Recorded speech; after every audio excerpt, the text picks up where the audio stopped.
हरे कृष्णा कृष्णा कृष्णा कृष्णा हरे हरे हरे रामा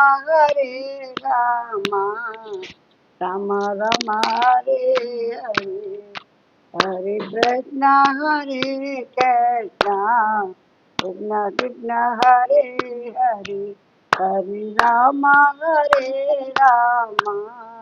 राम राम हरे हरे लेंगे खबरिया रे राम जी के चरणन में लेंगे खबरिया रे राम जी के चरणन में लेंगे खबरिया रे पल भर में हरे रामा राम राम हरे हरे श्रीमन नारायण नारायण नारायण भजमन नारायण नारायण नारायण गोविंद मेरो है गोपाल मेरो है कृपा के बिहारी नंदलाल है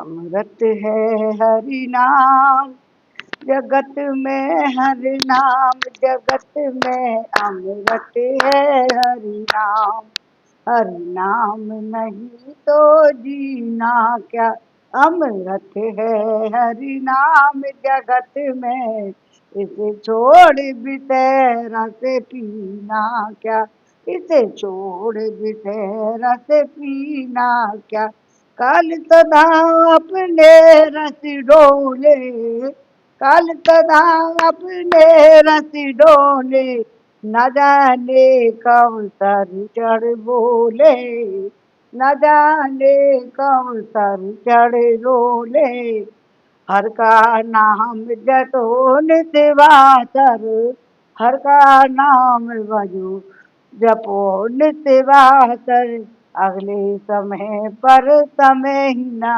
मिले अगले समय पर समय ही ना मिले फूटन से सब अंग सजावे फूटन से सब रंग सजावे रसना पर हरि नाम न लावे रसना पर हरि नाम न लावे देह पड़ी रह जा ये देह पड़ी रह जाए यहीं पर फिर कुंडल और नगीना का क्या हरि नाम नहीं तो जीना क्या हरि नाम नहीं तो जीना क्या अमृत है हरि नाम जगत में अमृत है हरि नाम जगत में इसे छोड़ विषरत पीना क्या भूतन से सब अंग सजामे भूतन से सब अंग सजामे रचना पर हरि नाम न लामे दे पड़ी रह जावे यहीं पर फिर कुंडल और नगीना का क्या तीरथ है हरि नाम तुम्हारा तीरथ है हरि नाम तुम्हारा फिर क्यों फिरता है मारा मारा फिर क्यों फिरता है मारा मारा अंत समय हरि नाम नावे अंत समय हरि नाम नावे फिर काशी और मदीना क्या हरि नाम नहीं तो जीना क्या हरि नाम नहीं तो जीना क्या अमृत है हरि नाम जगत में इसे छोड़ बिसरत पीना क्या श्रीमन नारायण नारायण नारायण श्रीमन नारायण नारायण हरि हरि श्रीमन नारायण नारायण हरि हरि आज सुंदरकांड का युद्ध कांड का सुंदरकांड नहीं युद्ध कांड का वाल्मीकि रामायण का अब 60वां सर्ग 60वां सर्ग पढ़ेंगे और सुनेंगे। इसमें अपनी पराजय से दुखी हुए रावण की, कल पढ़ा था ना, रावण अपने घर लौट गया, अपनी पराजय से दुखी हुए रावण की आज्ञा से तो है कुंभकर्ण का जगाया जाना और उसे देखकर बानरों का भयभीत होना। अब कुंभकर्ण को जाकर के जगाएगा आज के तर्क में। भगवान श्री राम के बाणों और भय से पीड़ित हो राक्षस राज रावण जब लंकापुरी में पहुंचा तब उसका अभिमान चूर चूर हो गया।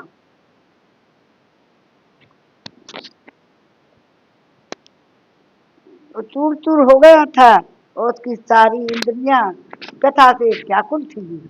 और जैसे सिंह गजराज की को और गरुड़ विशाल नाग को पीड़ित एवं पराजित कर देता है, उसी प्रकार महात्मा रघुनाथ जी ने राजा रावण की अभिभूत कर दिया था। भगवान श्री राम के बाण ब्रह्मदंड के प्रति ज्ञान पड़ते थे। उनकी दीप्त चपला के समान चंचल चंचल थी। उन्हें याद करके राक्षस राज रावण के मन में बड़ी व्यथा हुई। सोने के बने हुए दिव्य एवं श्रेष्ठ सिंहासन पर बैठकर राक्षसों की ओर देखता हुआ रावण उस समय इस प्रकार कहने लगा। सर्वतत खलते मोहम यत तमम परमम तपे यत समानो महेंद्र मानुषेण विनर्जित है। मैंने जो बहुत बड़ी तपस्या की थी वह सब अवश्य ही व्यर्थ हो गई, क्योंकि आज महेंद्र तुल्य पराक्रमी मुझे रावण को एक मनुष्य ने परास्त कर दिया। भगवान को अभी मन से समझ रहा है। ब्रह्मा जी ने मुझसे कहा था कि तुम्हें मनुष्यों से भय प्राप्त होगा, इस बात को अच्छी तरह से जान लो। उनका यह कहा हुआ यह घोर वचन इस समय सफल होकर मेरे समक्ष उपस्थित हुआ है। मैंने तो देवता दानव गंधर्व यक्ष राक्षस सर्पों से ही अवध होने का वर मांगा था, मनुष्यों से अभय होने की वर याचना नहीं की थी। पूर्व काल में इक्ष्वाकु वंशी राजा अरण्य ने मुझे साप देते हुए कहा था कि राक्षस धाम कुलांगार दुर्मते मेरे ही वंश में एक ऐसा श्रेष्ठ पुरुष उत्पन्न होगा जो तुझे पुत्र मंत्री सेना अश्व और सारथी सहित समरांगन में मार डालेगा। मालूम होता है कि अनरंड जिसकी जिसकी ओर संकेत किया था वह दशरथ कुमार राम वही मनुष्य है। इसके सिवा पूर्व काल में मुझे वेदवती ने भी शाप दिया था, क्योंकि मैंने उसके साथ बलात्कार किया था। जान पड़ता है वही ये महाभागा जनक नंदिनी सीता होकर प्रकट हुई है। इसी तरह उमा अनंदीश्वर रंबा और वरुण कन्या ने भी जैसा जैसा कहा था वैसा ही परिणाम मुझे प्राप्त हुआ है। बहुत अंतर कथा बहुत अच्छी है, सुनो अच्छी तरह ध्यान लगाकर। इसी तरह उमा और नंदीश्वर रंबा और वरुण कन्या ने भी जैसा जैसा कहा था वैसा ही परिणाम मुझे प्राप्त हुआ है। सच है, ऋषियों की बात कभी झूठ नहीं होती। ये साप मुझ पर भय अथवा संकट लाने के कारण हुआ है। लाने में संकट कारण हुए हैं, इस बात को जानकर हम तुम लोग आए संकट को टालने का प्रयत्न करो।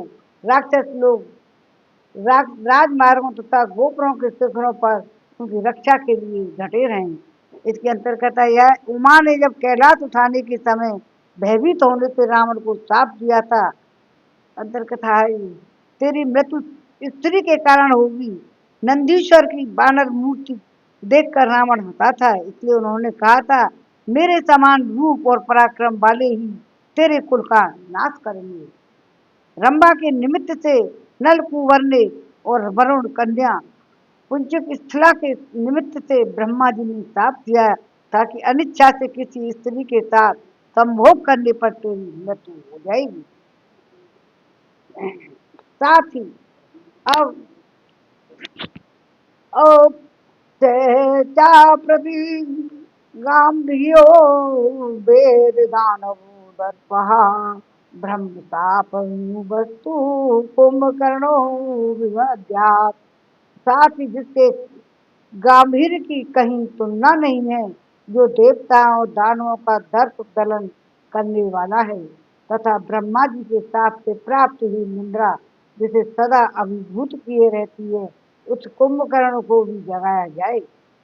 प्रस्त द्वारा मारा गया हुआ मैं भी समरागढ़ में परास्त हो गया, ऐसा जानकर महाबली रावण ने राक्षसों की भयानक सेना को आदेश दिया कि तुम लोग नगर के दरवाजों पर रहकर उनकी रक्षा के लिए यत्न करो, परकोटों पर भी चढ़ जाओ और निद्रा के अधीन हुए कुंभकर्ण को जगा दो। मैं तो दीन दुखी, चिंतित और अपूर्ण काम होकर जाग रहा हूँ, और राक्षस काम भोग से अचेत हो बड़ी निश्चिंतता के साथ सुखपूर्वक सो रहा है। वह कभी 9, कभी 7, कभी 10 और कभी 8 मास तक सोता रहता है। यह आज से 9 महीने पहले मुझसे सलाह करके आया सोया था। अतः तुम लोग महाबली कुंभकर्ण को शीघ्र जगा दो। महाबाहु कुंभकर्ण सभी राक्षसों में श्रेष्ठ है। वह युद्ध स्थल में बानरों और उन राजकुमारों को भी शीघ्र भी मार डालेगा।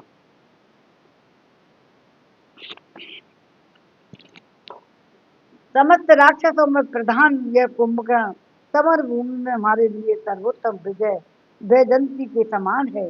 किंतु खेद की बात यह कि वह मूर्ख ग्राम्य सुख में आसक्त होकर सदा सोता रहता है।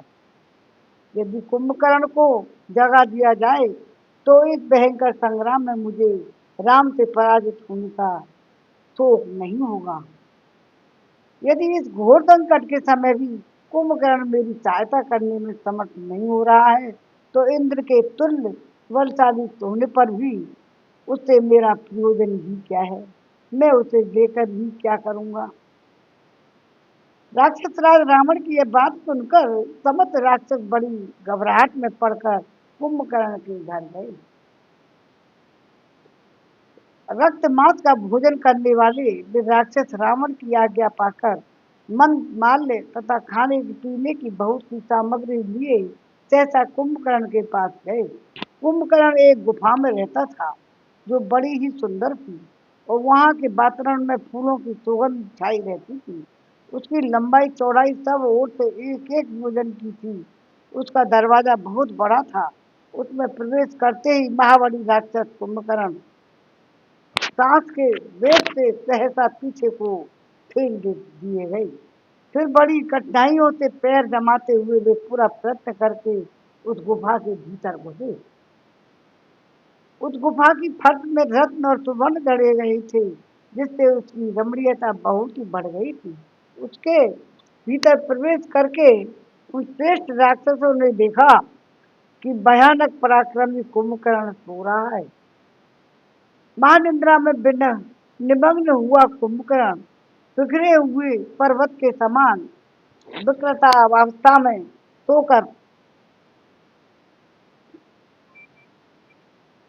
सोकर खर्राटे ले रहा था। अतः वे सब राक्षस एकत्र हो उसे जगाने की चेष्टा करने लगे। उसका सारा शरीर ऊपर उठी हुई राम रोमावलियों से निश्वासों से लोगों के चक्कर में डाल देता था। वहाँ सो सोया हुआ वह राक्षस भयानक बल और विक्रम से संपन्न था। उसकी नासिका के दोनों छिद्र बड़े भयंकर थे। मुंह पाताल के समान विशाल था। उसने अपना सारा शरीर सैया पर डाल रखा था। उसकी देह से रक्त और चर्बी की गंध प्रकट होती थी। उसकी भुजाओं में बाजूबंद शोभा पाते थे। मस्तक पर तेजस्वी शरीर धारण करने वाले के कारण वह सूर्यदेव के समान प्रभाव पुंज से प्रकाशित हो रहा था। इस रूप में निशाचर श्रेष्ठ शत्रु दमन कुंभकर्ण को उन राक्षसों ने देखा। तदंतर उन महाकाय निशाचरों ने कुंभकर्ण के सामने प्राणियों के मेरु पर्वत जैसा ढेर लगा दिए, जो उसे अत्यंत तृप्ति प्रदान करने वाले थे। उन श्रेष्ठ राक्षसों ने वह मृगी जैसे भैंसों और सुअरों के समूह खड़े कर दिए तथा अन्न की भी बहुत अद्भुत राशि एकत्र कर दी। इतना ही नहीं, उन देवद्रोहियों ने कुंभकर्ण के आगे रक्त से भरे हुए बहुतेरे घड़े नाना प्रकार के मांस भी रखे किए थे। तत्पश्चात उन्होंने शत्रु संतापी कुंभकर्ण के शरीर में बहुमूल्य चंदन का लेप किया, दिव्य सुगंधित पुष्प और चंदन सुंघाए और धूपों की सुगंध फैलाई।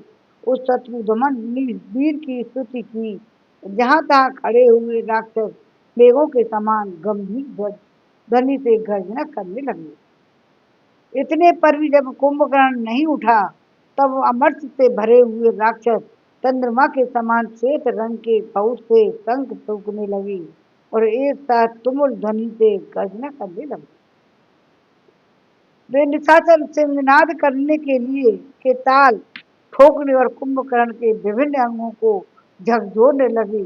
उन्होंने कुंभकर्ण को जगाने के लिए बड़े जोर जोर से गंभीर ध्वनि की।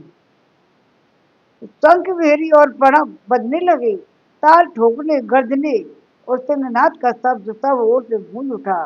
वह तुमुल नाद सुनकर के पक्षी समस्त दिशाओं को ओर भागने लगे, आकाश में उड़ने लगे, उड़ते उड़ते सहसा पृथ्वी पर गिर पड़ते थे।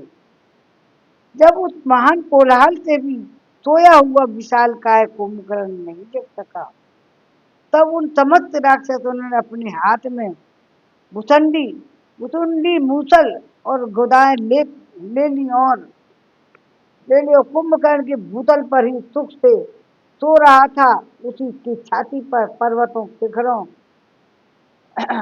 मूसलों गदाओं और मुद्रों और मुक्कों से मारना आरंभ किया। इसका कोई असर नहीं हुआ, किंतु राक्षस कुंभकर्ण की निश्वास वायु से प्रेरित हो गए। सब निशाचर आगे ठहर नहीं पाते थे। तदंतर अपने वस्त्रों को खूब कसकर बांध लेने के पश्चात वे भयानक पराक्रमी राक्षस, जिनकी संख्या लगभग 10,000 थी, एक ही समय में कुंभकर्ण की घेर कर खड़े हो गए और काले कोयले के ढेर के समान पड़े हुए निशाचर को जगाने का प्रयत्न करने लगे। उस सबने एक साथ मृदंग, प्रणव, भेरी, शंख और कुंभ धौंते बजाने के आरंभ किए।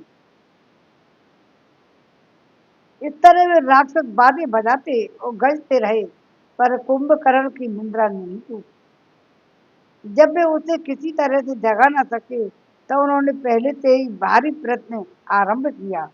वे घोड़ों, ऊंटों, गधों, हाथियों को डंडों, कोड़ों और अंकुशों से मार मार कर उसके ऊपर ठेलने लगे और सारी शक्ति लगाकर बेरी मृदंग शंख बजाने लगे। पूरा बल लगाकर उठाए गए बड़े बड़े काष्टों के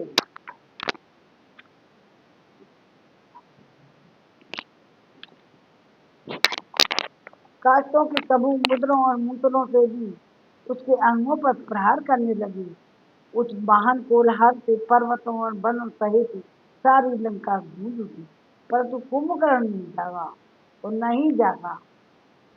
तदंतर सब वो सहस्त्रों धौंते एक साथ बजाए जाने लगे। ये सब के सब लगातार बजते रहे। उन्हें बजाने के लिए जो डंडे थे, वो सुंदर सुवर्ण के बने हुए थे। इतने पर भी साप के अधीन हुआ अतिशय निर्दालु निशाचर नहीं जागा। इससे वहां आए हुए सब राक्षसों को बड़ा क्रोध हुआ। फिर भी जोर से भरे हुए सभी भयानक पराक्रमी निशाचर उस राक्षस को जगाने के लिए पराक्रम करने लगे। कोई धौंसे से बजने लगा, कोई धौंसे से बजाने लगा, कोई महान कोलाहल करने लगा, कोई कुंभकर्ण के सिर के बाल नोचने लगा, कोई दांतों से उसके कान काटने लगी। दूसरे राक्षसों ने उसके दोनों कानों में 100 घड़े पानी डाल दिए थे, तो भी महानिंद्रा के बस में पड़ा हुआ कुंभकर्ण सच्चे मत नहीं हुआ। दूसरे बलवान राक्षस कांटेदार मुद्रा और कांटेदार मुदुर हाथ में ले लेकर उनके मस्तक पर, छाती पर, अन्य अंगों पर गिराने लगी, मारने लगी। तत्पश्चात रस्सियों से बंधी हुई थी ततग्नियों के द्वारा उस पर खूब ओर से चारों ओर से चोटें पड़ने लगी, फिर भी उस महाकाय राक्षस की निंदा नहीं की। इसके बाद उसके शरीर के हजारों हाथी दौड़ाए गए, तब भी उसके उत्कर्ष मालूम हुआ और वह जाग उठा। तो हजारों हाथी का तब जाकर के उसे कुछ स्पर्श सा मालूम हुआ तो वह जाग उठा। यद्यपि उसके ऊपर पर्वत शिखर और वृक्ष गिराए जाते थे, तथापि उसने उन भारी प्रहारों को कुछ भी नहीं गिना। हाथियों के स्पर्श से जब उसकी नींद टूटी, तब वह भूख के भय से पीड़ित हो अंगड़ाई लेता हुआ सहसा उछल कर खड़ा हो गया कि दोनों भुजाएं नागों के शरीर और पर्वत शिखर के समान जान पड़ती थी। उन्होंने वज्र की शक्ति को पराजित कर दिया था। उन दोनों बाहों और मुंह को फैलाकर जब वह निशाचर जम्हाई लेने लगा, तो उस समय उसके मुख में वनमानल के समान विकराल जान पड़ता था। जम्हाई लेते समय कुंभकर्ण का पाताल जैसा मुख मेरु पर्वत के शिखर पर उगे हुए सूर्य के समान दिखाई देता था। इस तरह जमाई लेता हुआ जब अत्यंत बलशाली निशाचर जब जगा, तब उसके मुख में जो सांस निकलती थी वह पर्वत से चली हुई वायु के समान प्रतीत होती थी। नींद से उठे हुए कुंभकर्ण का यह रूप प्रलय काल में समस्त प्राणियों के संहार की इच्छा रखने वाले काल के समान जान पड़ता था। उसकी दोनों बड़ी बड़ी आंखें प्रज्वलित अग्नि और विद्युत के समान दीप्तमती दिखाई देती थी। वे ऐसी लगती थी कि मानो दो महान ग्रह प्रकाशित हो रहे हों। तदंतर राक्षसों ने वहाँ जो अनेक प्रकार की खाने पीने की वस्तुएं प्रचुर मात्रा में रखी गई थी, वे सब की सब कुंभकर्ण को दिखाई। और महाबली राक्षस बात की बात में बहुतेरे भैंसों और सुअरों को चट कर गया। जय राम। चट कर गया, खा गया, निगल गया। उसे बड़ी भूख लगी थी, अतः उसने भरपेट मांस खाया, प्यास बुझाने के लिए रक्तपान किया। तदंतर उस इंद्रद्रोही निशाचर ने चर्बी से भरे हुए कितने ही बड़े घड़े साफ कर दिए और कई घड़े मदरा भी पी गया। तब उसे तृप्त जानकर राक्षस उछल उछलकर के सामने आए हुए उससे झुका प्रणाम प्रणाम करके उसके चारों ओर खड़े हो गए। उस समय उसके नेत्र निंद्रा के कारण अप्रसन्न कुछ कुछ खुले हुए थे, मलिन जान पड़ते थे। उस सब वो दृष्टि डालकर वहां खड़े हुए निशाचरों को देखा। निशाचरों में श्रेष्ठ कुंभकर्ण ने उन सब राक्षसों को सांत्वना दी और अपने जगाए जाने के कारण विस्मित हो उनसे इस प्रकार पूछा, तुम लोगों ने इस प्रकार आदर करके मुझे किस लिए जगाया है? राक्षस राज रावण कुशल से है ना? यहाँ कोई भय तो नहीं उपस्थित हुआ है, अथवा निश्चय ही या दूसरे से कोई महान भय उपस्थित हुआ है, जिसके कारण निवारण के लिए तुम लोगों ने मुझे इतनी उतावली के साथ मुझे जगाया है। अच्छा, तो आज मैं राक्षस राज के भय को उखाड़ सकूंगा।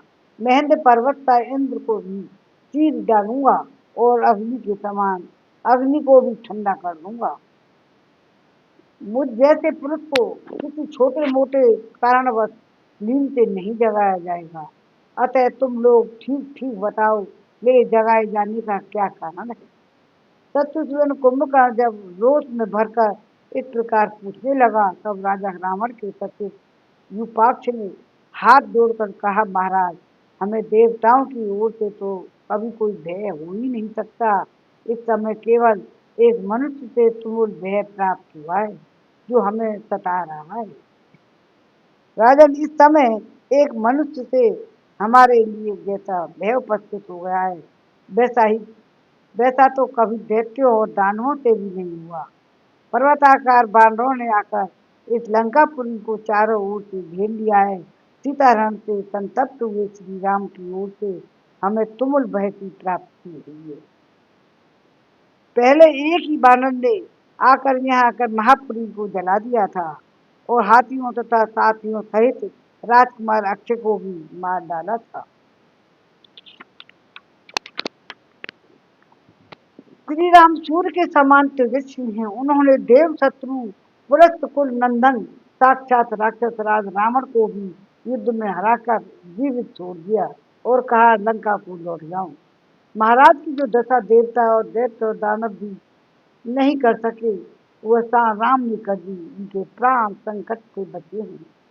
युद्ध में भाई की पराजय से संबंध रखने वाली विपक्ष की यह बात सुनकर कुंभकर्ण आंखें फाड़ फाड़ कर देखने लगा। विपक्ष से इस प्रकार बोला, विपक्ष में अभी सारी वानर सेना को लक्ष्मण सहित राम को भी रणभूमि परास्त करके रावण का दर्शन करूंगा। आज वानरों के मांस और रक्त से राक्षसों को तृप्त करूंगा। स्वयं भी राम और लक्ष्मण के खून पीऊंगा।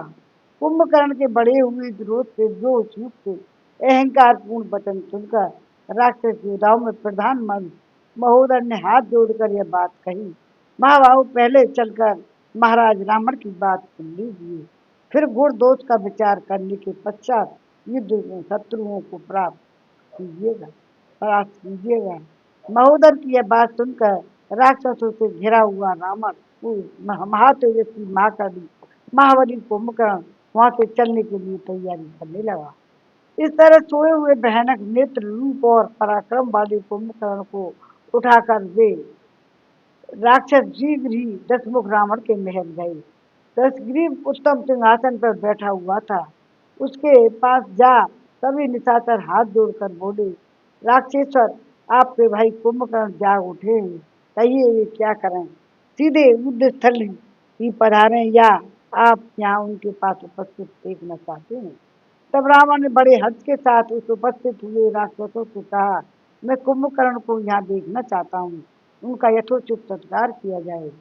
तब जो आज्ञा कहकर रावण के पास भेजे, रावण के भेजे हुए वे सभी राक्षस पुनः कुंभकर्ण के पास आ इस प्रकार बोले, प्रभु सर्व राक्षस शिरोमणि जो महाराज रावण आपको देखना चाहते हैं, अतः आप वहाँ चलने का विचार करें, पधार कर अपने भाई का हाथ बढ़ावें। भाई का ये आदेश पाकर महापराक्रमी ध्रुव और कुंभकर्ण बहुत अच्छा कहकर सैया से उठकर खड़ा हो गया। उसने बड़े हर्ष और प्रसन्नता के साथ मुंह धोकर स्नान किया और पीने की इच्छा से तुरंत बलवर्धक पेय और ले आने की आज्ञा दी। तब रावण के आदेश पे वे राक्षस तुरंत मद तथा नाना प्रकार के भक्ष्य पदार्थ ले आए। कुंभकर्ण 2000 घड़े मद और गटक कर चलने को उद्यत हुआ। उससे उसमें कुछ ताजगी भी आ गई थी, तो वह मत वाला तेजस्वी और शक्ति संपन्न हो गया। फिर जब राक्षसों की सेना के साथ कुंभकर्ण भाई के महल की ओर चला, उस समय उसमें रोष से भरे हुए पहले काल के विनाशकारी यमराज के समान जान पड़ता था। कुंभकर्ण अपने पैरों की चमक से सारी पृथ्वी को कंपित कर रहा था। जैसे सूर्यदेव अपनी किरणों से भूतल को प्रकाशित करते हैं, उसी प्रकार वह अपने तेजस्वी शरीर से राजमार्ग को उद्भासित करता हुआ हाथ जोड़े अपने भाई के महल में गया। ठीक उसी तरह जैसे देवराज इंद्र ब्रह्मा जी के ब्रह्म धाम में जाते हैं। राजमार्ग पर चलते समय शत्रुघाती कुंभकर्ण पर्वत शिखर के समान जान पड़ता था। नगर के बाहर खड़े हुए बानर सहसा उस विशाल काय राक्षस को देखकर सेनापतियों सहित सहम गए। उनसे कुछ बानरों ने शरणागत वत्सल भगवान श्री राम की शरण ली, कुछ व्यथित होकर गिर पड़े, कोई पीड़ित हो संपूर्ण दिशाओं में भाग गए और जहाँ तहाँ धराशायी हो गई। कितने ही बानर भय से पीड़ित हो धरती पर लेट गए। वह पर्वताकार शिखर समान ऊंचा, पर्वत के शिखर के समान ऊंचा था। उसके मस्तक पर मुकुट शोभा देता था। वह अपने तेज से सूर्य का स्पर्श करता था जान पड़ता था। उस बढ़े हुए विशालकाय एवं अद्भुत राक्षस को देखकर सभी वनवासी बानर भय से पीड़ित हो इधर उधर भागने लगे। जय राम जय सिया राम। 60वां सर्ग पूरा हुआ। और 61वां सर्ग पढ़ेंगे। इसमें विभीषण का श्री राम से कुंभकर्ण का परिचय देना और श्री राम की आज्ञा से वानरों का युद्ध के लिए लंका के द्वारों पर चढ़ जाना। मंगल भवन अमंगल हारी, उमा सहित जय जपत पुरारी, दीन दयाल ब्रज संबारी, अरुणाते मम संकट भारी। प्रेम से बोलो, प्रेम से बोलो हनुमान, प्रेम से बोलो हनुमाना, बोलो जय सिया राम, जय राम जय राम जय सिया राम। के केसर के तिलक लगाए मेरे राम जी, केसर के तिलक लगाए मेरे राम जी, लाल सिंदूर हनुमान, बोलो जय सिया राम जय सिया राम। प्रेम से बोलो हनुमान, बोलो जय सिया राम। ऊंचे सिंहासन पर बैठे मेरे राम जी, चरणों में बैठे हनुमान, बोलो जय सिया राम। प्रेम से बोलो ये हनुमान, बोलो जय सिया राम जय सिया राम। पीला पीताम्बर पहने मेरे राम जी, लाल लंगोट हनुमान, बोलो जय सिया राम जय सिया राम। प्रेम से बोलो हनुमाना, बोलो जय सिया राम जय सिया राम। मेवात मेवा मिश्री का भोग मेरे राम जी, लड्डुअन का भोग हनुमान जी, बोलो जय सिया राम जय सिया राम जय हनुमान। बोलो। तो अब 61वां सर्ग युद्ध कांड का। विभीषण का श्री राम से कुंभकर्ण का परिचय देना और श्री राम की आज्ञा से वानरों का युद्ध के लिए लंका की द्वारों पर चढ़ जाना। तदंतर हाथ में धनुष लेकर बल विक्रम से महान संपन्न तेजस्वी श्री राम ने किरीटधारी महाकाय राक्षस कुंभकर्ण को देखा। वह पर्वत के समान दिखाई देता था और राक्षसों में सबसे बड़ा था। जैसे पूर्व काल में भगवान नारायण ने आकाश को नापने के लिए डग भरे थे, उसी प्रकार वह डग बढ़ता बढ़ाता हुआ जा रहा था और सदर जंतर के समान समान काला कुंभकर्ण सोने की बाजूबंद से विभूषित था। उसे देखकर बानरों की विशाल सेना पुनः बड़े वेग से भागने लगी।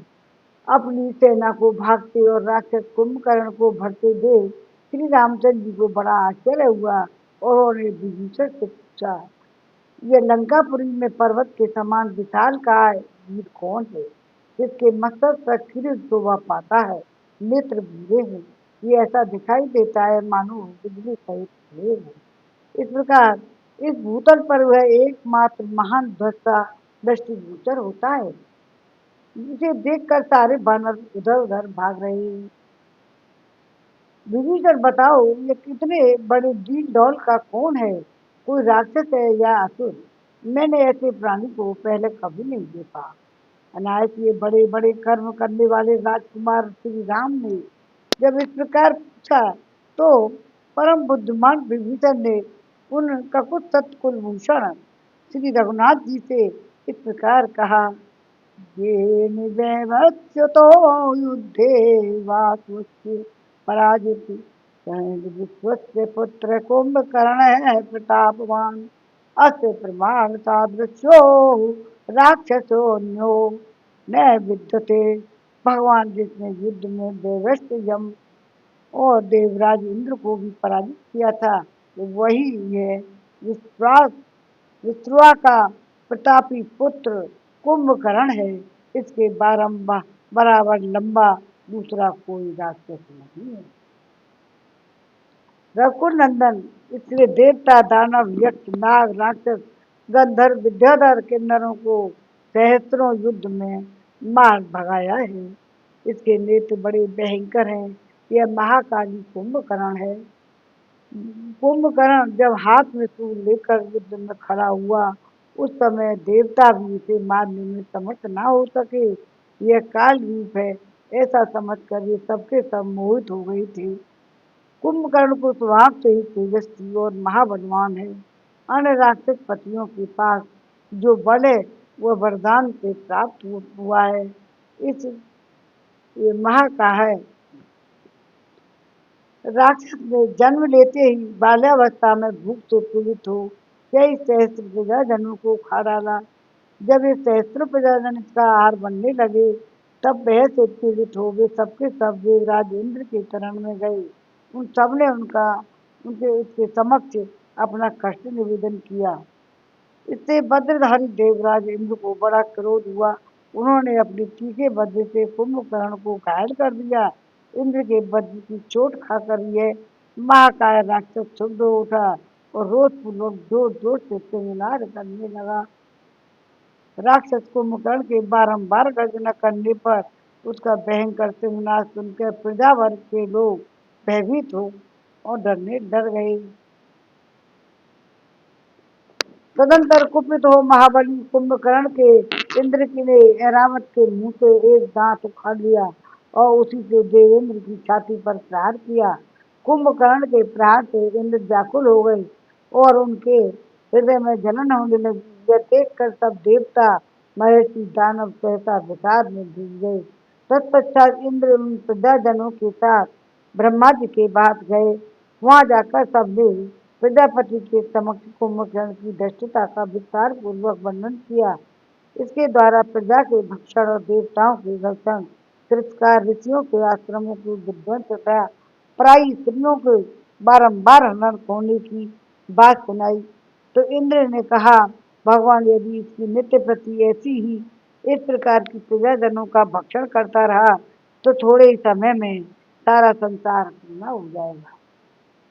इंद्र की यह बात सुनकर सर्वलोक पितामह ब्रह्मा ने सब राक्षसों को बुलाया और कुंभकर्ण से भी भेंट की। कुंभकर्ण को देखते ही स्वयं भी प्रजापति थर्रा उठी। फिर आपने आप को संभाल कर वे उस राक्षस से बोले, कुंभकर्ण निश्चय ही इस जगत का विनाश करने के लिए ही विश्वामित्र ने तुझे उत्पन्न किया है। अतः मैं ताप देता हूँ, आज से तू मुर्दे के समान सोता रहेगा। ब्रह्मा जी के साप से अभिभूत होकर वो रावण के सामने ही गिर पड़ा और इससे रावण की बहुत बड़ी घबराहट हुई और उसने कहा, प्रजापति अपने द्वारा लगाया और बढ़ाया हुआ और सुवर्ण रूप फल देने वाला वृक्ष फल देने के समय नहीं काटा जाता है। ये आपका दांती है। इस प्रकार साप देना कदापि उचित नहीं है। आपकी यह बात कभी भी झूठी नहीं उठी है, इसलिए अब इसे सोना ही पड़ेगा। इसमें संशय नहीं है, परंतु आप इसके सोने और जागने का कोई समय नियत करें। रावण को यह कथन सुनाकर स्वयं भगवान ब्रह्मा ने कहा, यह 6 मास तक सोता रहेगा और एक दिन जागेगा। उस एक दिन की ही एक वीर यह वीर भूखा होकर पृथ्वी पर बिखरेगा और प्रज्वलित अग्नि के समान मुंह फैलाकर बहुत ही लोगों को खा जाएगा। महाराज, इस समय आपत्ति में पड़कर और आपके पराक्रम से भयभीत होकर राजा रावण ने कुंभकर्ण को जगाया है। यह भयानक पराक्रमी वीर अपने शिविर में से निकला है और अत्यंत कुपित हो बानरों को खा जाने के लिए सब ओर से दौड़ रहा है। जब कुंभकर्ण को यह देखकर आज सारे बानर भाग चले, तब भूमि में कुपित हुए इस वीर को ये आगे बढ़ने से कैसे रोक सकेंगे। सब बानरों से यह कह दिया जाए कि यह कोई व्यक्ति नहीं है, काया द्वारा निर्मित ऊंचा यंत्र मात्र है। ऐसा जानकर बानर निर्भय हो जाएंगे। विभीषण के सुंदर मुख से निकली हुई है युक्त युक्त बात सुनकर श्री रघुनाथ जी ने सेनापति नील से कहा, अग्निनंदन जाओ, समस्त सेना को मोर्चेबंदी करके युद्ध के लिए तैयार रहो और लंका के द्वारों तथा राजमार्गों पर अधिकार जमा कर वहीं डटे रहो। पर्वतों के शिखर, वृक्ष और शिलाएं एकत्र कर लो। तुम और सब बानर अस्त्र शस्त्र एवं पत्थर लिए तैयार रहो। श्री रघुनाथ जी की आज्ञा पाकर सभी बानर सेनापति कपिश्रेष्ठ नील ने बानर सैनिकों को यथोचित कार्य के लिए आदेश दिया। तदंतर गवाक्ष, सरव और हनुमान और अंगद आदि पर्वताकार बानर पर्वता शिखर लेकर लंका के द्वार पर डट गए। जय और नाथ से सुशोभित होने वाले वीर बानर श्री रामचंद्र जी की पूर्वोक्त आज्ञा सुनकर वृक्षों के शत्रु सेना को पीड़ित करने लगे। तदंतर हाथ में शैल शिखर और दक्ष लिए बानरों को ये भयंकर सेना पर्वतों के समान घिरी हुई मेघों की बड़ी भारी और घटना के समान सुशोभित होने लगी। और 61वां सर्ग पूरा हुआ। हरे रामा राम राम हरे हरे, हरे कृष्णा कृष्णा कृष्णा हरे हरे। तब दिलेंगे खबरिया रे, राम जी के चरणन में। हरे कृष्णा कृष्णा कृष्णा हरे हरे, हरे राम राम राम हरे हरे। भगवान की माया अपरंपार कैसे कैसे राक्षस बनाए गए हैं। अब दूसरे सर्ग, वो 31 61 में 62वां सर्ग पढ़ेंगे हम। इसमें कुंभकर्ण का रावण के भवन में प्रवेश और रावण का राम से भय बताकर उसे शत्रु सेना के विनाश के लिए प्रेरित करना। मनुष्य जन्म अनमोल रे, इस माटी में ना भूल रे। मनुष्य जन्म अनमोल रे, इस माटी में ना डोल रे। अब जो मिला है फिर न मिलेगा, अब जो मिला है फिर न मिलेगा। कभी नहीं कभी नहीं कभी नहीं रे, राम नाम तू बोल रे, जीवन के रस बोल रे। अब जो मिला है फिर न मिलेगा, कभी नहीं कभी नहीं कभी नहीं रे। मनुष्य जन्म अनमोल रे, माटी में ना रोल रे। अब जो मिला है फिर न मिलेगा, कभी नहीं कभी नहीं कभी नहीं रे। तू है बुलबुला पानी का, मत कर जोर जवानी का। संभल संभल कर चल चलना रे, संभल संभल कर चल रे बंदे। पता नहीं जिंदगानी का, सबसे मीठा बोल रे। हिल मिल के तू डोल रे, हिल मिल कर तू डोल रे।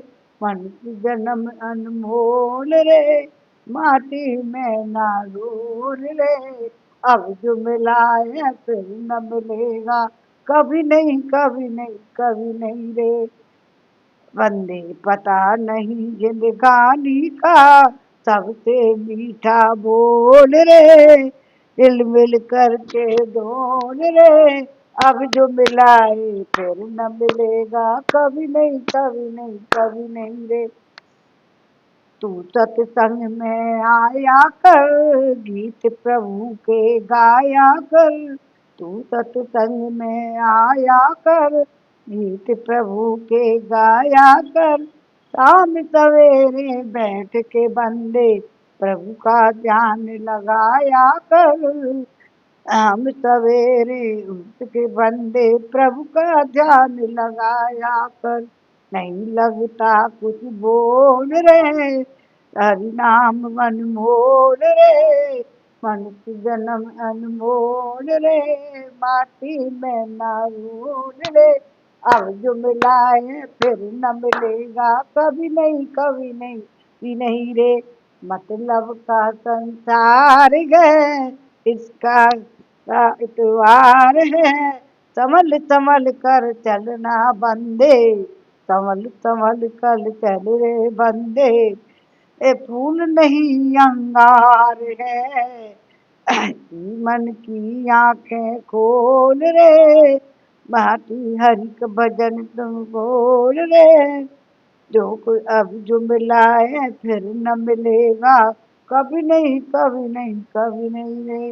मनुष्य जन्म अनमोल रे, माटी में ना घोल रे। अब जो मिला है फिर न मिलेगा, कभी नहीं कभी नहीं कभी नहीं रे। जन्म अनमोल रे, माटी में ना घोल रे। ये अब जो मिला है फिर न मिलेगा, कभी नहीं कभी नहीं कभी नहीं रे। राम नाम तू बोल रे, जीवन का मैं रस खोल रे, अब जो मिला है फिर न मिलेगा, कभी नहीं कभी नहीं कभी नहीं रे। अब कुंभकर्ण चला है अपनी। कुंभकर्ण को रावण के भवन में प्रवेश तथा रावण का राम से भय बताकर उसे शत्रु सेना के विनाश के लिए प्रेरित करना। महापराक्रमी राक्षस शिरोमणि कुंभकर्ण निद्रा और मद से व्याकुल हो अलसाया हुआ था, शोभाशाली राजमार्ग से जा रहा था। वह परम दुर्जय और वीर हजारों राक्षसों से घिरा हुआ यात्रा कर रहा था। सड़क के किनारे पर जो मकान थे उनमें से उसके ऊपर फूल बरसाए जा रहे थे।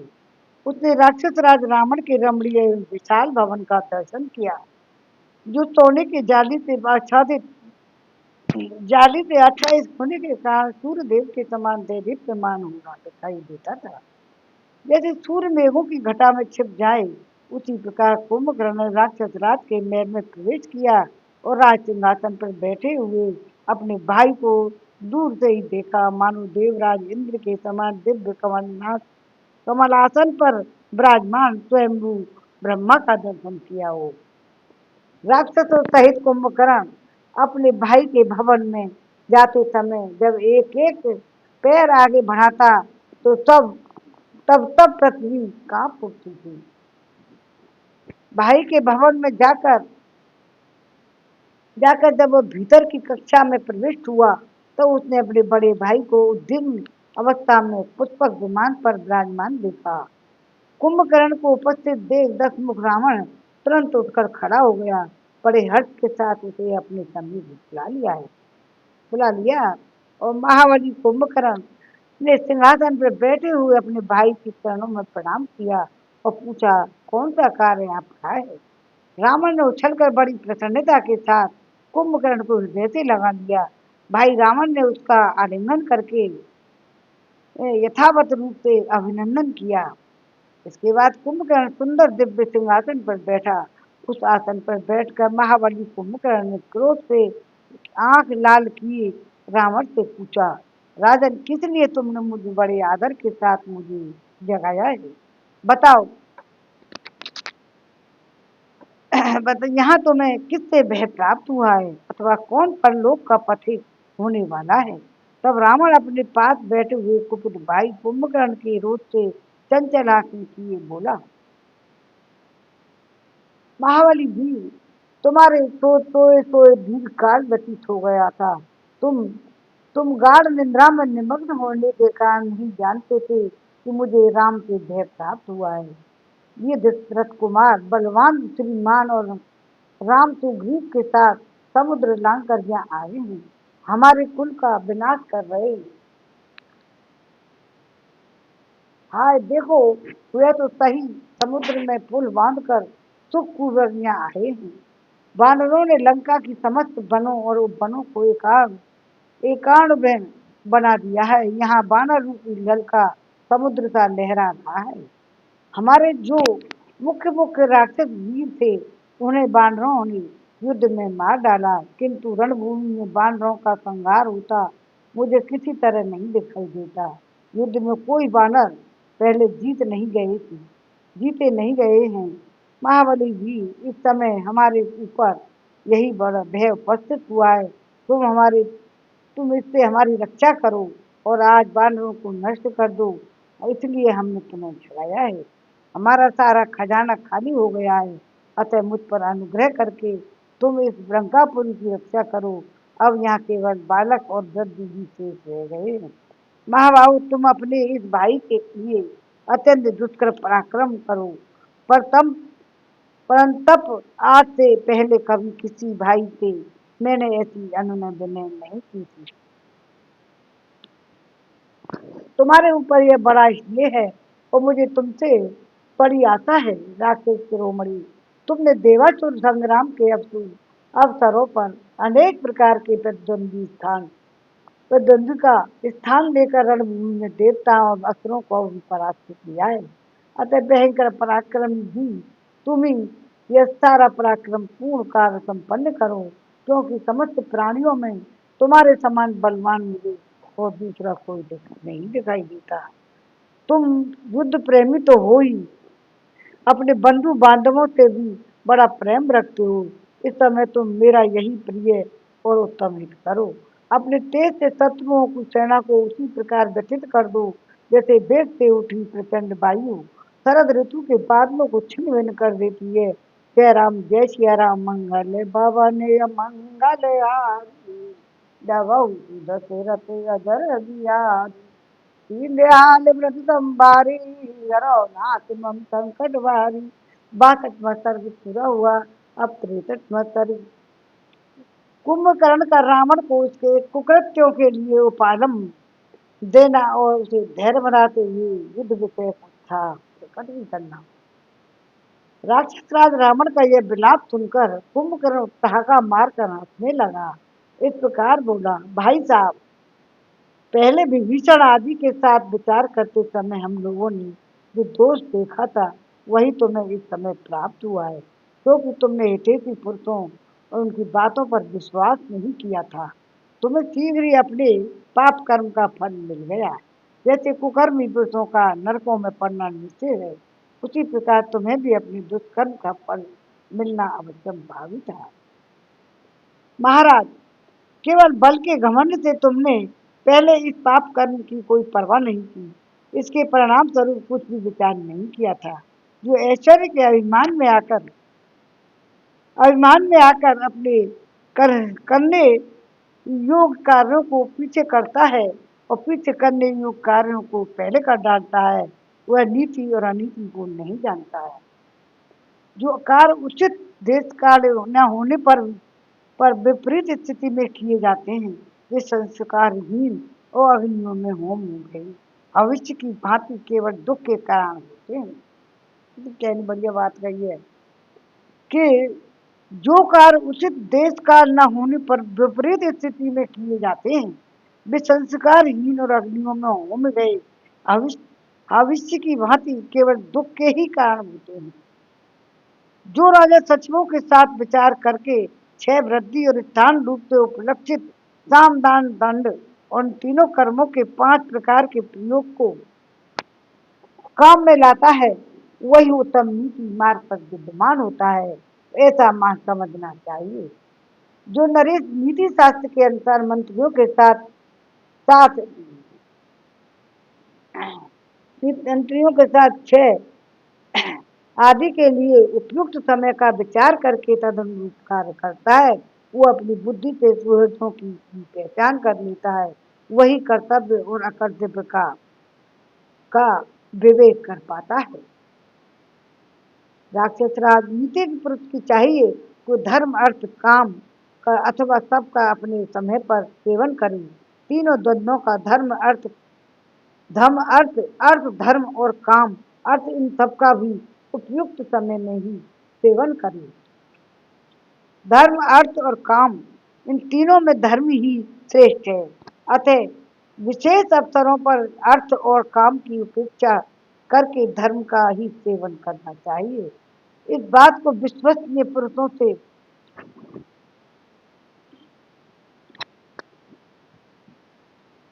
समझ कर स्वीकार करनी करता, उसका अनेक शास्त्रों का अध्ययन व्यर्थ ही है। राक्षस शिरोमणि,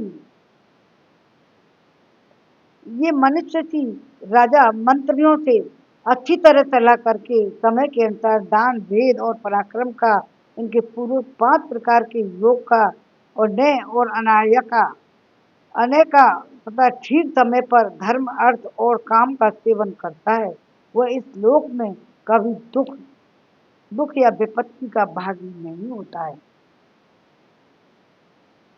राजा को चाहिए कि अर्थ तत्व एवं बुद्धिजीवी मंत्रियों की सलाह लेकर जो अपने लिए परिणाम में हितकर दिखाई दे वही कार्य करे।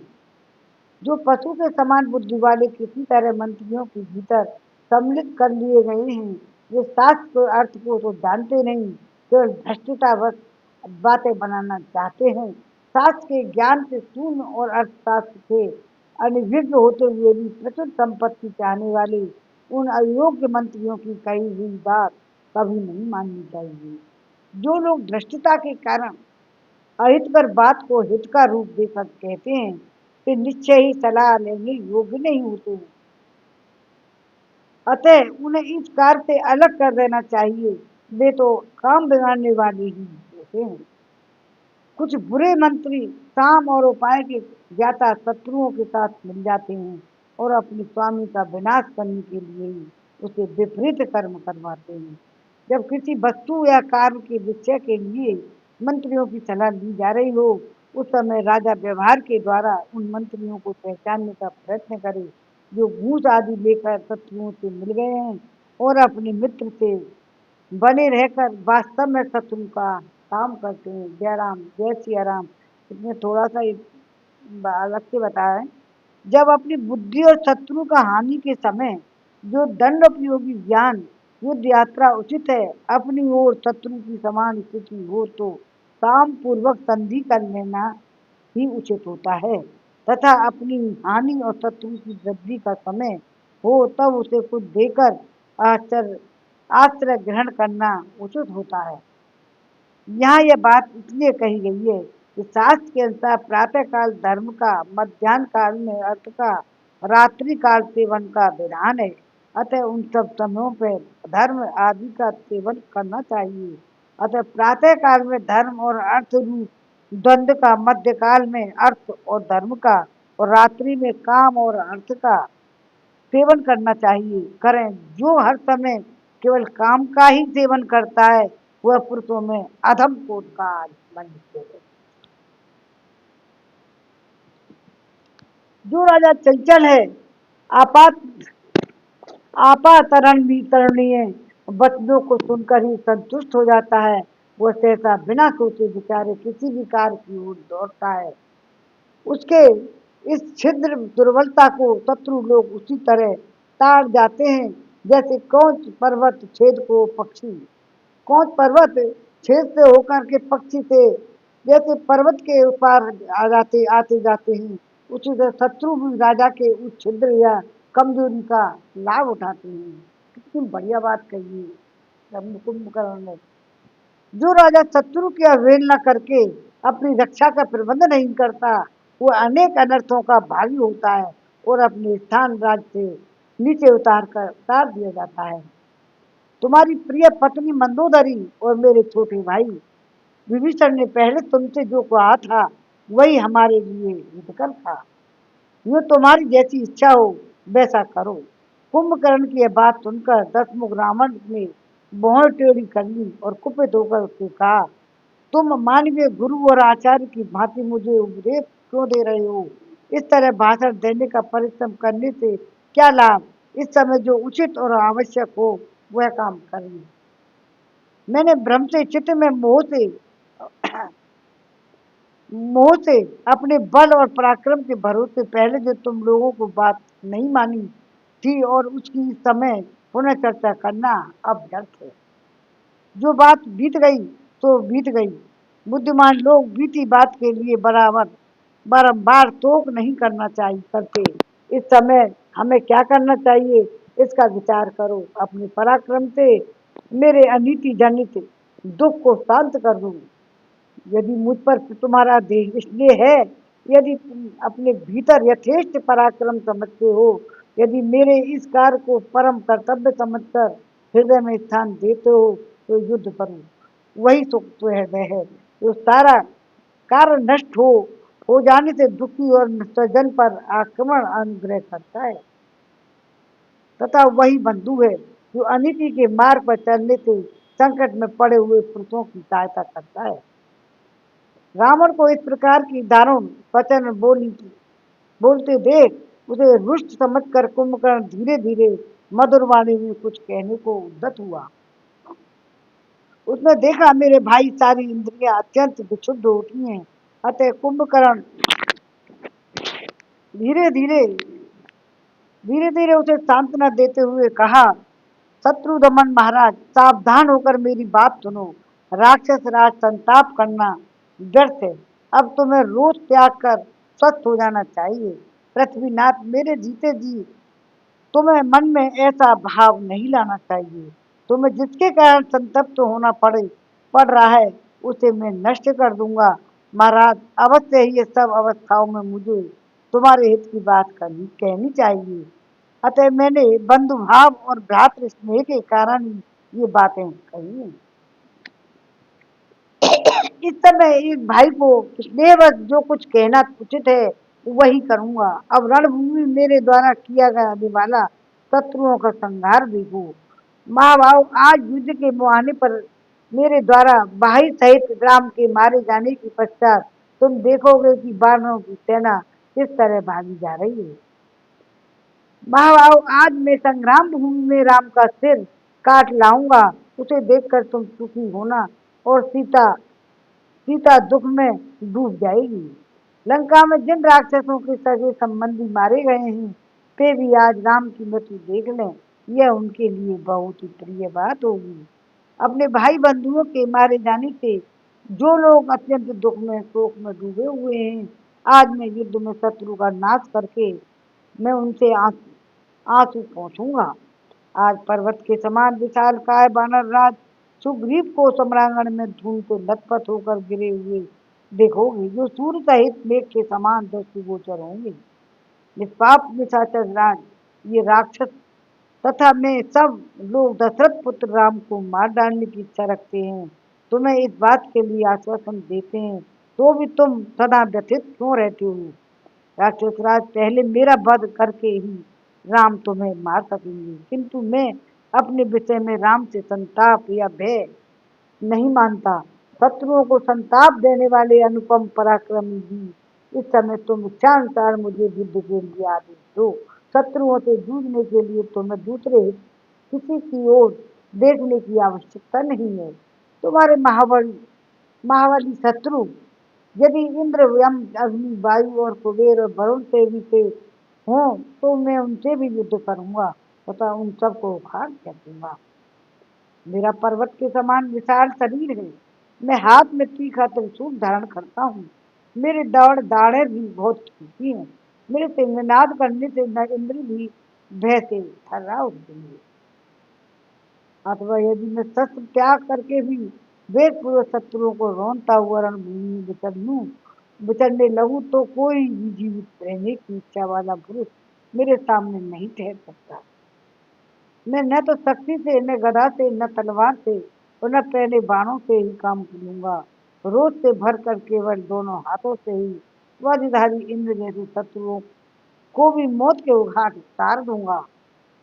यदि राम आज मेरी मुट्ठी का बेग और सह लेंगे तो मेरे बाण समूह अवश्य ही उनका रक्तपान करेंगे।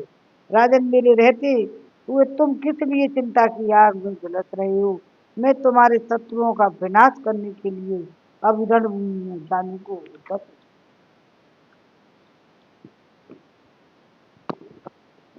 तुम्हें राम से जो घोर वह हो रहा है उसे त्याग दो। मैं राम रणभूमि में राम, लक्ष्मण और महाबली सुग्रीव को अवश्य मार डालूंगा।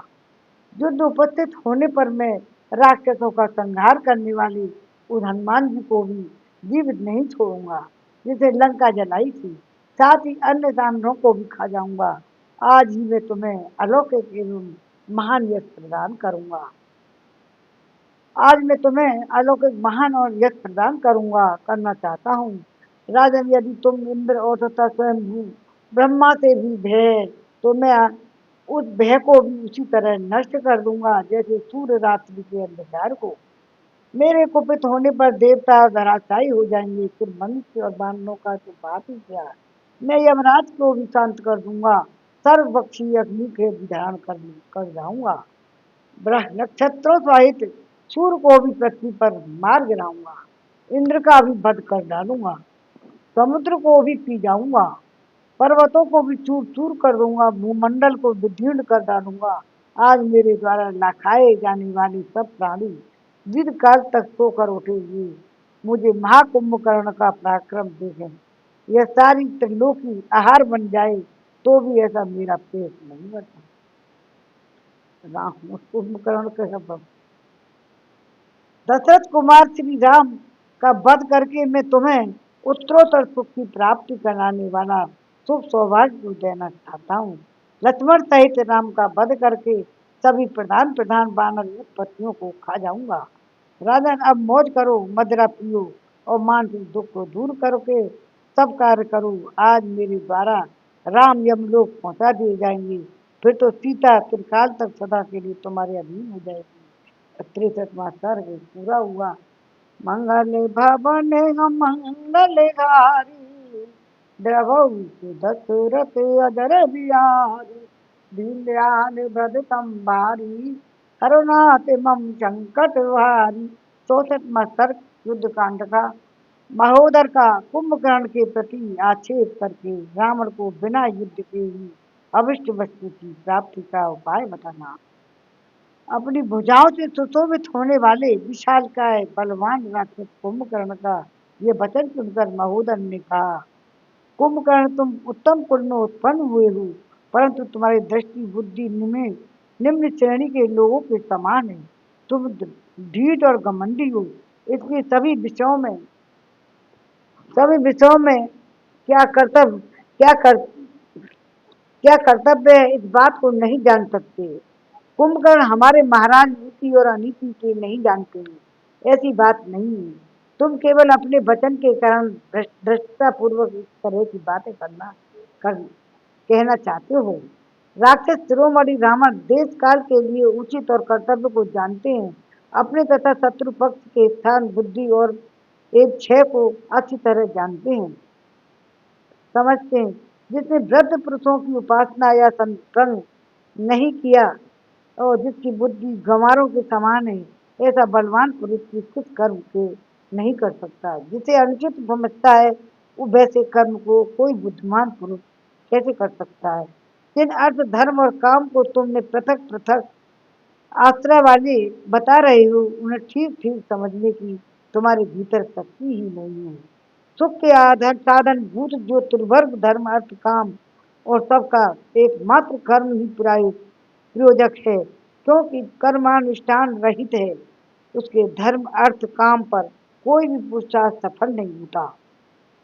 इसी तरह एक पुरुष के प्रति से सिद्ध होने वाली सभी शुभाशुभ व्यापारों का फल यहाँ एक ही कर्ता को प्राप्त होता है। इस प्रकार जब परस्पर विरुद्ध होने पर भी धर्म और काम का अनुष्ठान एक ही पुरुष के द्वारा होता देखा जाता है, तब तुम्हारा यह कहना है कि केवल धर्म का ही अनुष्ठान करना चाहिए, धर्म विरोधी काम का नहीं, कैसे संगत हो सकता है।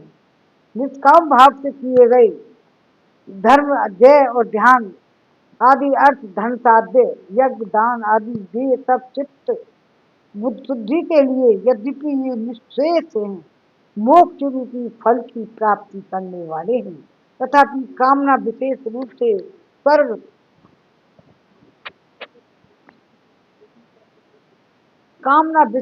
स्वर्ग एवं अमृदय आदि अन्य फलों की भी प्राप्ति कराते हैं और पूर्वोक्त जगत जपाधुरु एवं क्रिया में वित्त धर्म का लोभ होने पर अधर्म और अनर्थ प्राप्त होते हैं। उनके रहते हुए प्रत्यवाय जनित फल भोगना पड़ता है, परंतु काम कर्म न करने से प्रत्यवाय नहीं होता। यह धर्म और अर्थ की अपेक्षा काम की विशेषता है। जीवों को धर्म और अधर्म के फल इस लोक में और परलोक में भी भोगने पड़ते हैं, परंतु जो कामना विशेष के उद्देश्य से यत्न पूर्वक कर्मों का अनुष्ठान करता है, उसे यहाँ भी उसे सुख मनोरथ की प्राप्ति हो जाती है और धर्म आदि के फल की भांति उसके लिए कालांतर या लोकांतर की अपेक्षा नहीं होती है।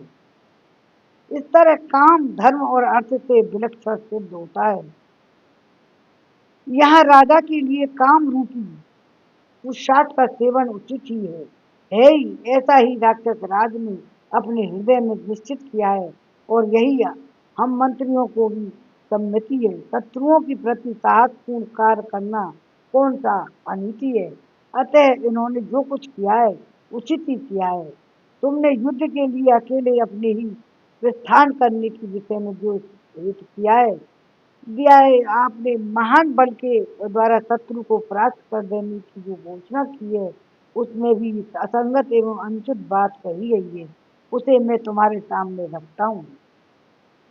बेये पूजन स्थाने बेहवा प्रतिगलाता राक्षसा राघवम तापम पथ में पूजप्यति सप्तशती।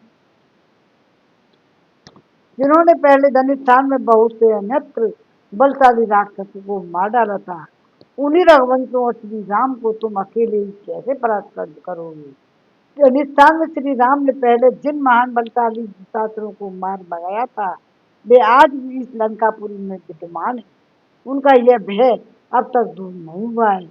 क्या तुम राक्षसों को नहीं देखते हो? दशरथ कुमार श्री राम अत्यंत कुपित हुए, सिंह के समान पराक्रमी और भयंकर हैं। क्या तुम उनसे भिड़ने का साहस करते हो? क्या जानबूझकर सोए हुए सर्प को जगाना चाहते हो? तुम्हारी मूर्खता पर आश्चर्य होता है। श्री राम सदा ही अपने तेज से देदीप्यमान है। वे क्रोध करने पर अत्यंत दुर्दय और मृत्यु के समान असह्य होते हैं। भला कौन योद्धा उनका सामना कर सकता है?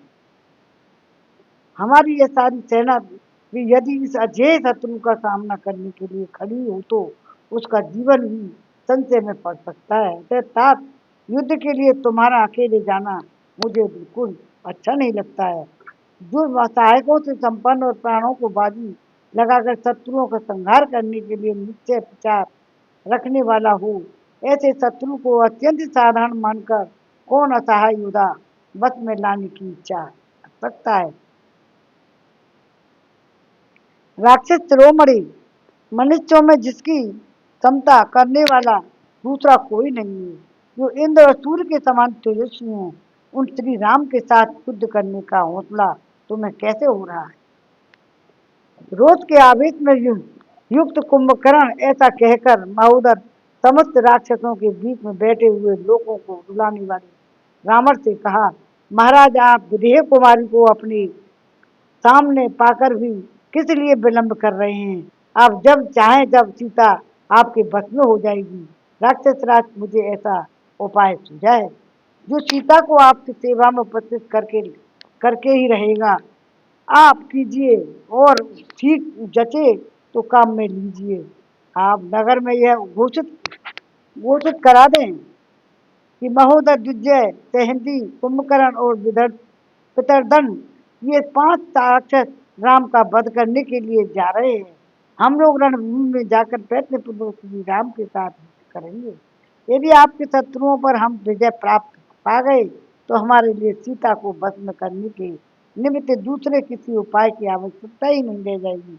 यदि हमारा शत्रु अजय होने के कारण जीवित हो रह गया तो हम भी युद्ध करते करते मारे नहीं गए तो उस उपाय को काम में लाएंगे जिसे हमने मन से सोचकर निश्चित किया है।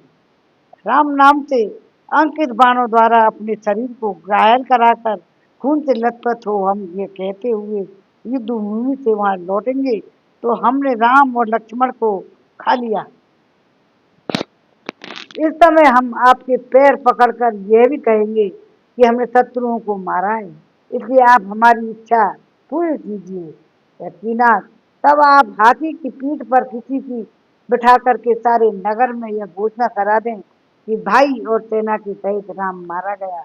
शत्रु दमन इतना ही नहीं, आप प्रसन्नता दिखाते हुए अपने वीर सेवकों की अपनी अभिष्ट वस्तुएं, तरह तरह की भोग सामग्रियां, दास दासी आदि सब धन रत्न आभूषण वस्त्र और अनुलेपन दिलावें।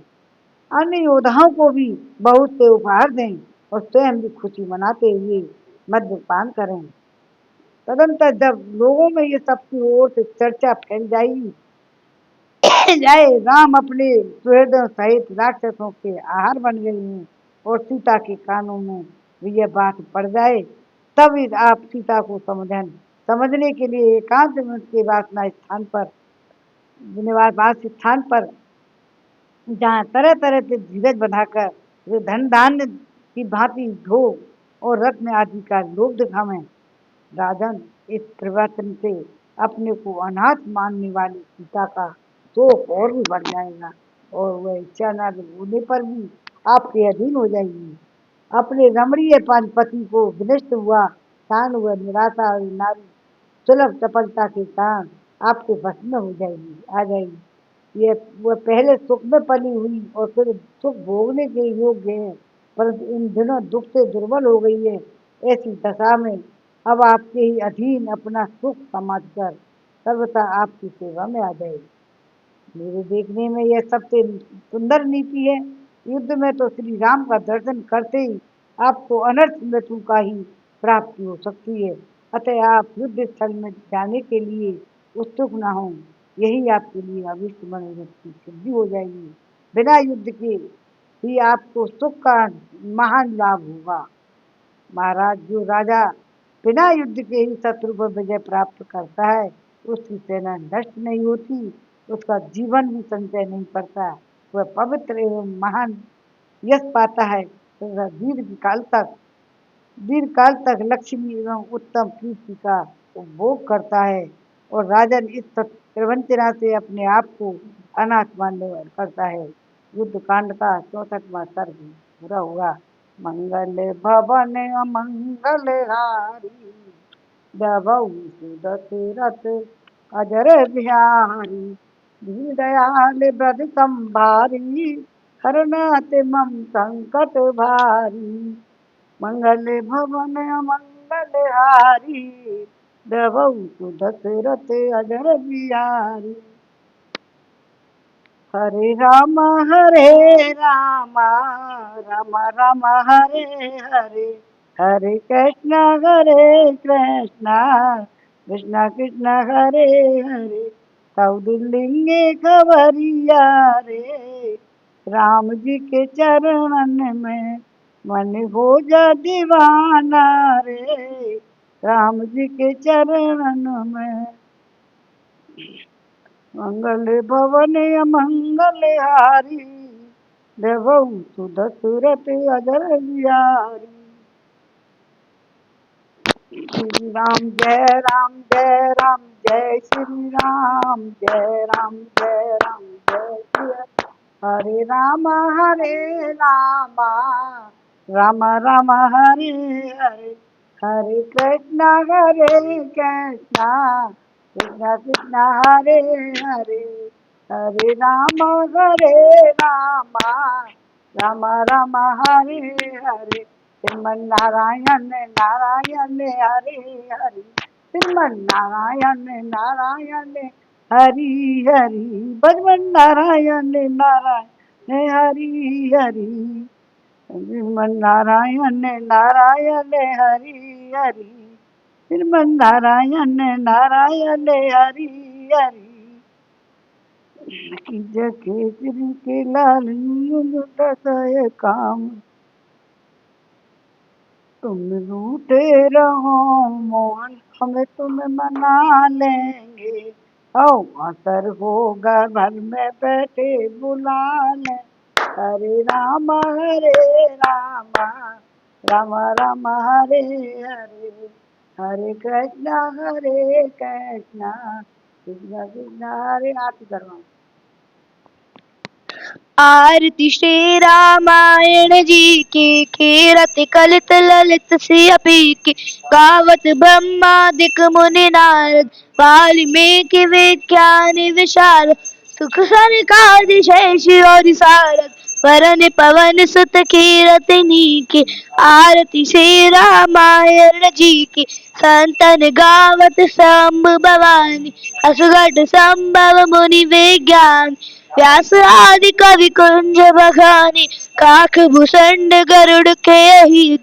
आरती श्री रामायण जी की, चारों वेद पुराण अष्ट दस चौहान, सब ग्रंथन को तन मन धन संतन को सर्व, सारा अंश समत सब ही की। आरती श्री रामायण जी की। बलिमल हरण विषय रस पी, सुभग सिंगार मुक्ति जुवती के, हरनि रोग भव भूरि अमी के, तात मात सब विधि तुलसी की। आरती श्री रामायण जी की, कीरति कलित ललित सियपी की। बोल सियापति रामचंद्र की जय। जय श्री राम।